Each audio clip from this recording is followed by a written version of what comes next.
ITI चले अभियान के ब्रोशर का विमोचन माननीय मुख्यमंत्री जी और कौशल विकास मंत्री जी के कर कमलों द्वारा किया जा रहा है। लोक माता अहिल्या देवी प्रशिक्षण योजना के तहत 2 छात्राओं को लोन की स्वीकृति का प्रमाण पत्र वितरण करने की कृपा करें।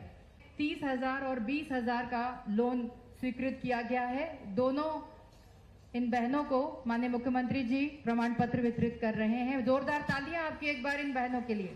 मुख्यमंत्री कन्यादान योजना के अंतर्गत 2 पात्र हितग्राहियों को भी चेक का वितरण करने के लिए माननीय मुख्यमंत्री जी से निवेदन।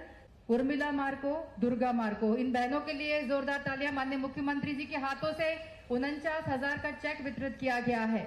जबलपुर वाकई अद्भुत है और जबलपुर पे परमात्मा की कृपा भी थोड़ी ज्यादा ही है। दोनों हाथ जोड़ के सबको प्रणाम करता हूं आपको।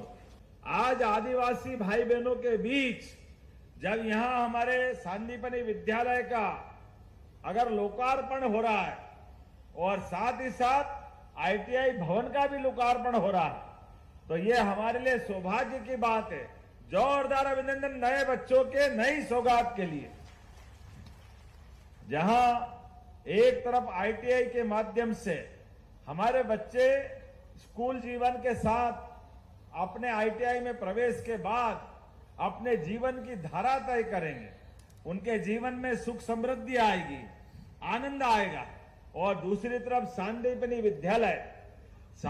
विद्यालय के लिए तो बताना चाहूंगा, अपने यहां ये जो सांदीपनि विद्यालय है, हम सब जानते हैं भगवान कृष्ण और बलराम ने जहां शिक्षा ग्रहण की थी वो सांदीपनि आश्रम मध्य प्रदेश में है। 5000 साल पहले भी हमारी संस्कृति में शिक्षा का क्या महत्व है ये उस समय भगवान कृष्ण ने बताया था। कंस को मारने के बाद शिक्षा की जो महत्ता है वो स्थापित करते हुए 64 कला, 14 विद्या, 18 पुराण, सारे उपनिषद और उसमें निष्णात होकर के एक विद्यार्थी अपने जीवन काल में शिक्षा ग्रहण करने के बाद एक नए रूप में आते हैं जो जीते जी हमारे लिए एकमात्र विद्यार्थी है जिनके लिए कहा गया श्री कृष्ण वंदम जगत गुरु, अर्थात जीते जी अपने सामने गुरु के सामने गुरु की पदवी धारण करने के लिए भगवान कृष्ण का जो जीवन रहा है वो अद्भुत रहा है। लेकिन आज तो मैं अपने छोटे छोटे ये गोपाल कृष्ण के बीच बात करने आया हूं। यशस्वी प्रधानमंत्री के नेतृत्व में गरीब से गरीब आदमी की भी जिंदगी अच्छी से अच्छी हो जाए, इस संकल्प के साथ हमारी सरकार भी काम कर रही है।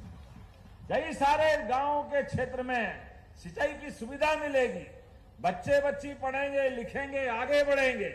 गरीब से गरीब किसान की जिंदगी में भी सुख, आनंद और वैभव आएगा। हमारी सरकार विकास परक सरकार है। माननीय प्रधानमंत्री जी के माध्यम से हमने युवा, गरीब, किसान, महिला और ये बहने बेटी है, आप चिंता मत करना, लाडली बहनों की राशि भी इसी रक्षाबंधन पर बढ़ने वाली है। ये हमारी सरकार ने तय किया है। और आज तो इस बात का आनंद है, जब मैं सांदीपनि विद्यालय के लोकार्पण की बात कर रहा हूं तो विश्व के आधार पर मैं आपको 2 केवल नाम बताना चाहूंगा। हमारे सांदीपनि विद्यालय पूरे मध्य प्रदेश में नहीं, पूरे देश में नहीं, 2 विद्यालय तो दुनिया के सर्वश्रेष्ठ सांदीपनि विद्यालय के रूप में चयनित हुए। जोरदार अभिनंदन करो, ये हमारी सरकार का काम करने का तरीका है। अंतर्राष्ट्रीय संस्था T4 एजुकेशन ने हमारे सांदीपनि विद्यालय विनोबा रतलाम को इनोवेशन श्रेणी में और सांदीपनि उच्चतर माध्यमिक विद्यालय झाबुआ को सपोर्टिंग हेल्दी लाइफ श्रेणी में ये सम्मान दिया। जोरदार अभिनंदन करो। हमारे सभी सरकारी विद्यालय के ये उच्चतम व्यवस्थाओं के नए मापदंड बन रहे हैं। मुझे इस बात की प्रसन्नता है। सभी योजनाओं के लिए हम काम कर रहे हैं। आइए बढ़ते समय में यशस्वी प्रधानमंत्री के साथ कल ही हमने देखा है दुनिया का सबसे ऊंचा रेल का पुल प्रधानमंत्री के द्वारा क्या झंडा लहराया जा रहा था। जोरदार अभिनंदन करें यशस्वी प्रधानमंत्री के लिए और मेरे साथ बोले भारत माता की।